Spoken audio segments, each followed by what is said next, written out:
कीर्तनकार पुरुषोत्तम महाराज पाटील यांच्याकडे बघण्याचा दृष्टिकोन लोकांचा कसा आहे? अत्यंत सोजवळ आणि साधा. त्यांना कुणी कुणी आवाजाचा जादूगर सुद्धा म्हणतात. त्यांचं ते आई माझी मायेचा सागर हा जो काही त्यांचा आवाज आहे तो खरंच मंजूळ आहे आणि आई काय असते हे त्यांच्या शब्दांमधून त्यांनी मांडलेलं आहे आणि तमाम महाराष्ट्राने ते ऐकलेलं आहे. अनेक लोकांच्या ओठातून हे स्वर निघत आहेत, ते आवाज निघत आहेत आणि त्यामुळे त्यांना आवाजाचा जादूगर म्हटलं जातंय असं सुद्धा आहे. मात्र हाच आवाजाचा जादूगर त्याच तोंडातून आई माझा मायेचा सागर आणि त्याच तोंडातून तुझ्या मायला घो, आता ते शब्द मी बोलत नाही, मी बोलू शकत नाही. माझा आणि वारकरी संप्रदायाचा काही संबंध नाही. वारकरी संप्रदाय काय आहे हे मात्र नक्की मला माहिती आहे.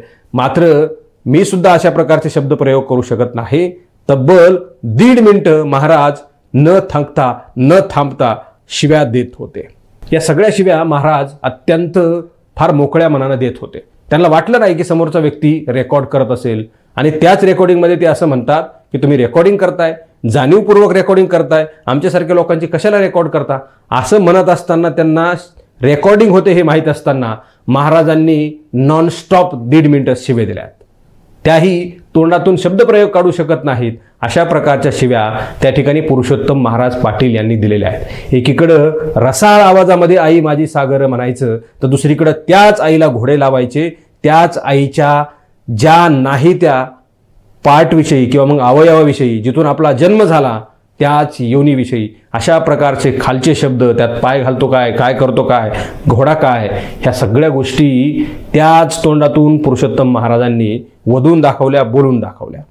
हीच कीर्तन सेवा म्हणायची का पुरुषोत्तम महाराज? समोरचा व्यक्ती लाख चुकला असेल, मात्र तुम्हाला तो चुकीचा बोलत असताना 1 सेकंदामध्ये बटन दाबायला काय जात होतं आणि ते बटन दाबून तुम्ही तिथंच हा विषय का संपवला नाही, हा सगळ्यात मोठा सवाल आहे.